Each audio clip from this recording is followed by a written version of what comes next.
राज्य में और टीम से उसकी जरूरत नहीं है।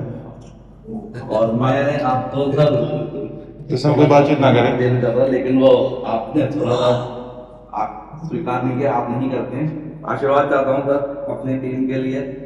और आ जाइए। सर शॉल की परमिशन अगर दे सके तो। नहीं सुनो, क्या है कि शॉल अर्पित करना चाह रहे थे आपको। नहीं, हमारा क्या है कि एक एक मिनट आपसे देखो, ये परमार्थ मार्ग है, अलग अलग भगवान की सेवाएं हैं। आप भी जो कर रहे हैं हमारी सृष्टि की बात है। हम लोग वैरागी हैं, भगवत मार्ग के पथिक हैं। हमें जितना वस्त्र चाहिए उतना, जितना भोजन चाहिए उतना। इसके बाद जैसे हमसे कोई परिचय बताता है, समझना कि हम अमुक पदाधिकारी हैं, हम अमुक पद में हैं।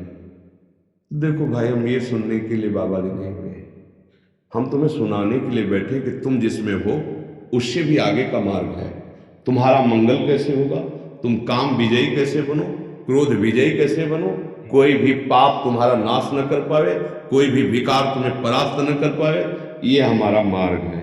अब जब हमने देखा कि चुनरी माला उठाने से और आपका जो पद है उसको डालने से यहाँ भीड़ लगने लगी, तो किसी को माला नहीं, किसी को चुनरी नहीं और किसी से परिचय नहीं। आप हमारे प्रभु का परिचय यदि जानना चाहते हो तो हम बाबा जी इसीलिए बैठे हैं, हम आपको परिचय बताएंगे और वो ये बताएंगे कि आपका जीवन कैसे मंगलमय और उन्नतिमय हो। अब क्या है कि हमारा उद्देश्य नहीं गुरु जी वो तो आपका हाँ, इसीलिए हम जो एक कड़ा शासन लगा दिया, अभी 3-4 दिन हुए नहीं, हम सबका जैसे आप बोल रहे हैं ना, लाओ इनको चुनरी लाओ इनको, और आपको फिर उससे क्या हुआ कि वो एक जो भूमिका बन रही थी ना वो प्रपंच की बनने लगी। वो हमारे यहाँ नहीं होगा। हमारे यहाँ जिस पद में, उससे भी ऊंचे पद में पहुंचाने की बात है, परम पद में स्थित होती है देश की। चाहे खेल में हो, चाहे आप जिस विभाग में हो, आप हमारे देश की सेवा करें और स्वयं जितेंद्री बने, धर्मात्मा बने। ऐसा तो कोई बिरला ही प्रभु चाहता है। हमारे संघ का मतलब तुम्हारा अध्यात्म पुष्ट हो और जागतिक उन्नति भी पुष्ट हो।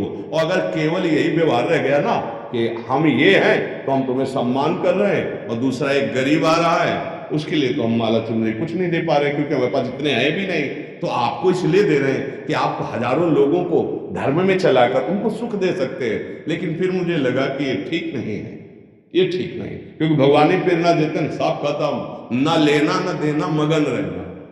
हाँ, 50 संत, सैकड़ों संत और आप हजारों बैठते हो, बिजली पंखा चल रहा है, अगर 100-200 चढ़ा दिए तो वो जोड़ करके बिजली हो जाएगी रोटी दाल से, और वो तुम्हारे भरोसे नहीं। अगर नहीं होगा ना तो भगवान जो करेंगे करेंगे, नहीं तो वैसे ही चले। हम इस स्थान को अध्यात्म में शुरू किया है, अध्यात्म में इसका विसर्जन होगा, चाहे प्राण चले जाए, हम प्रभु के लिए प्राण समर्पित। तो क्या हुआ, अपना परिचय जो हम देने के लिए बैठे कि हमारे प्रभु कितने करुणा में, वो तो कोई सुनना बिरला ही चाहता है। सब अपना परिचय बताना चाहते हैं कि हम कितने महान हैं।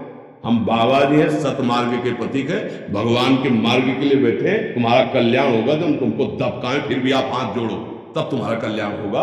मरीज डॉक्टर के सामने होश ऐसे रहे, और ये परमार्थ की औषधि है। हम जब तुमसे चाहेंगे ना तो दब के बोलेंगे, जब तुमसे चाहेंगे नहीं ना तो हाथी का सवार भुनगा नजर आएगा। सुरपति नरपति लोकपति जिनके भावे घात। इसलिए भैया, हम जिस मार्ग के लिए बैठे, हम चाहते कि आप वही आनंद लेने यहाँ आओ। आप क्या हो हमें जरूरत नहीं, आप हमारे प्रभु हो, प्रभु के हो, यही हम समझाने के लिए बैठे हो। हमारी बात समझ लीजिए।